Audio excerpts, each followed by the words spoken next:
So today is the 25th of February, 2022, and I really haven't had a lot of things to say about what's going on in Ukraine and what's going on between the United States and Russia because it's too early. You have to think of something that I wrote a while ago called Datum Points. And just to revisit it a little bit, I look at the idea of when it comes to information, you have to have a datum point. You need to have some event that is recorded and noticed, and then a timeline where you progress to further evolve that understanding of that data point. What is it doing? What is it? Very unlikely topic for somebody who has zero professional experience with submarines. But I really like submarine games, and I really like the topic. But anyway, that's a digression. Data points as far as Ukraine and Russia. I don't know what people would. I don't know what I would have to say. I don't know what people would want to hear. I mean, yeah, my huge audience of like 3 people that listen. But I don't know. I mean, what? So I join the crowd of people that are going on and reacting about partial news. We all know how I feel about the news. Do I feel bad? I feel horrible for the people of Ukraine. I feel horrible for Russian soldiers. I feel horrible for everybody down the line. I mean, war is not an isolated affair. It's something that's strategic. It's something that goes beyond the immediate. No matter how short the war is. Well, maybe I think there was a instance in history where there was a war that lasted a few hours. But you get my point. There's going to be repercussions. One of the things that I've been looking at, that I've been kind of listening to as far as some of the sources I follow or articles I read or rabbit holes I decide to go down because of it, is nitrogen exports from Russia and China and grain production in all countries. Food is always going to be, natural resources are always going to be at the heart of every conflict. Okay, you can say that it's all about borders, but it's all about borders when it comes to natural resources. But anyway, this is going to suck for a lot of people, and I don't know how to explain to people who don't want to listen how bad it's going to suck. It's going to be interesting. It's going to be very interesting because this is going to be the first digital war. This is going to be a war fought on Twitter. This is going to be a war fought on social media. If people think that they're immune to the effects of war, they're wrong. So, I was listening to one of the podcasts, I can never pronounce the name properly, Drockfinel, and he was talking about ship comparisons and why he doesn't make historical ship comparisons. Very fascinating. But one of the things that he brought up that I knew he was going to bring up, because it's a point that I've made before when my son was talking about World of Tanks and whatnot, is crew. And now he brought it up as something in terms of soft factors. Crew experience, crew morale, crew training, crew integration with new equipment. So, here's the point that I want to make. We are the soft factors. This video is a soft factor. Now, I'm not saying that this video is going to shape anything. God knows my words haven't shaped anything. They probably wouldn't, and they probably shouldn't, because how I would shape things, probably not agreeable to how everyone would want to shape things. Whatever. It's understandable. But our involvement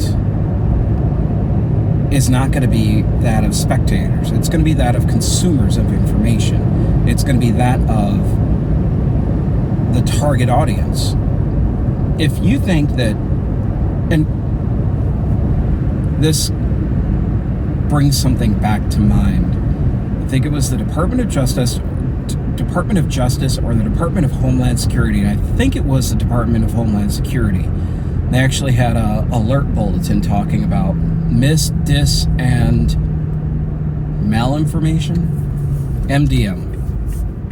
Oh my God. A little bit late for that. Way late for that. Way late for that. Way late to point out to a populace or a target audience that they might be the target of misinformation. That should have been happening years ago. And it's not from any one particular political perspective, because they're both vulnerable. Doesn't matter where you fall on the political spectrum, you're vulnerable. You, me, we're all vulnerable to misinformation. So that gets me into the whole thing I wrote about Twitter and whatnot.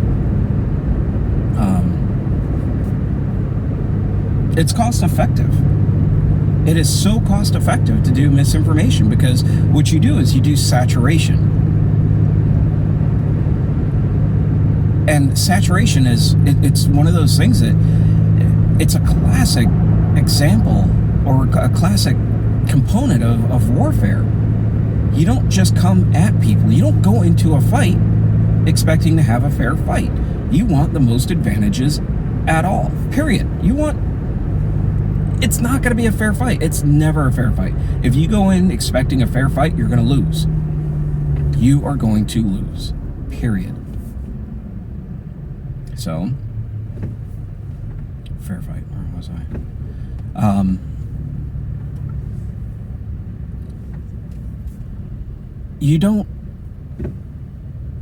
You have to target the soft aspects of a society, of a culture, of a target, whether it be a nation or a city or whatever. I had a point, I forgot what it was. You have to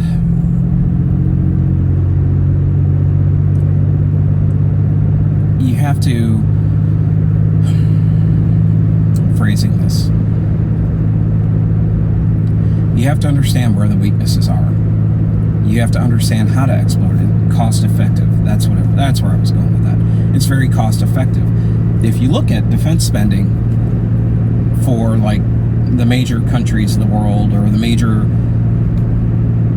actors in this particular scene, the defense spending of the United States on hard items like munitions is just phenomenal. Phenomenal. But how much does it cost to train somebody to do tweets? How much does it cost to have a whole bunch of people do tweets? And maybe it's not a targeted campaign of misinformation. Maybe it's just saturation. Maybe it's, oh, well, I'm going to report this, but I'm only going to report partial. I'm going to report this, and it's only going to be partial. Information warfare is... people don't really understand it because it's not something that's easily understood. It's not something that is going to fit a textbook definition. It just isn't, because it's going to evolve. It's going to evolve quickly. And it's going to evolve in ways that are unexpected, unanticipated, and uncontrollable. Honestly, now that I think about it, because you're not going to be able to control it once it starts. How are you going to get somebody like me who's skeptical of the media to ever trust the media again? How are you going to get somebody like me who sits there and looks at social media as the monkey shit fight at the zoo that it is, and ever go back to the point where I was happy in posting funny things. Where the most outrageous thing that you could do is post something when you've been drinking too many martinis. Mai Tais, martinis, or both.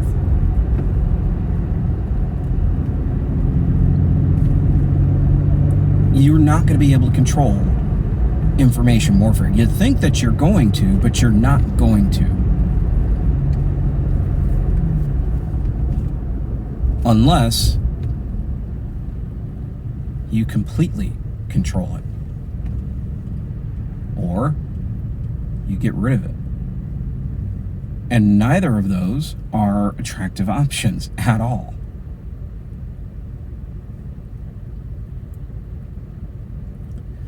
You and I are the soft targets. And I've said this before, I've given this reference before, but I implore you, read National Will to Fight. It's a report by the Rand Corporation. It is an amazing, amazing look at something that people do not fully understand.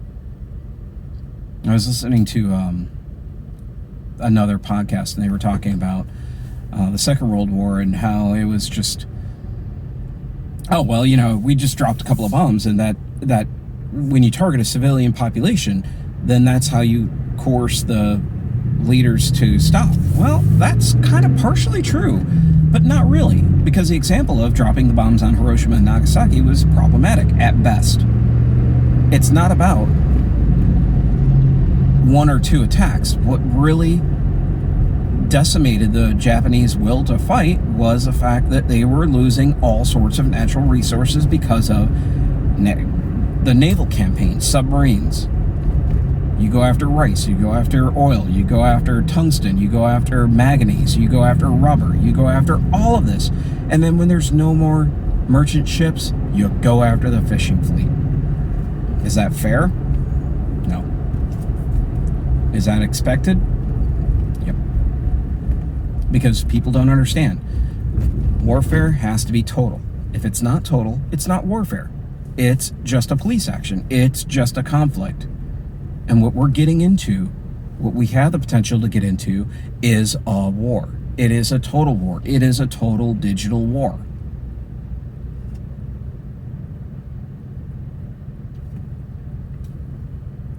I don't want to think about it. I don't want to admit that. I don't want to deal with it.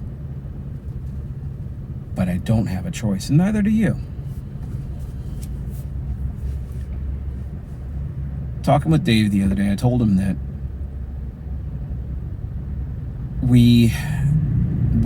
he and I love history, but we also have to realize our role in history right now is to chronicle, right? Maybe you'll see more videos from me. Maybe you won't. I don't know. Maybe you'll see more blog posts from me. Maybe you won't. I don't know. It's all a matter of time. Okay? So, what does this mean? I have no idea. But I will say that we forgot how to be resilient. We forgot how to be resilient. We forgot so many basic lessons of what it means to be human. And we're going to be forced to remember how to be resilient. And this is my charge. This is what keeps me going. Because if you sit there and you think about it, you can lose all sorts of hope fairly quickly. But you can't lose hope. You can't lose hope, and you can't forget what it is that makes us great. And it's not the flag that we fly under. It's not the political beliefs that we hold. It's the character, the content of our character that makes us great. It's the ability to deal with the unexpected, the undesired, and the unfortunate, and deal with it effectively. and not lose ourselves in the process of dealing with it. I have to go back and listen because I'm focused on backing up, and I completely forgot what it was that I just said. Don't lose faith, but also don't be an easy target. Don't take the bait when it comes to misinformation. Be better than that. Not just for you, but for the sake of our society, for the sake of other societies. Be better. Want to be better. Work to be better. And that's all you got for today.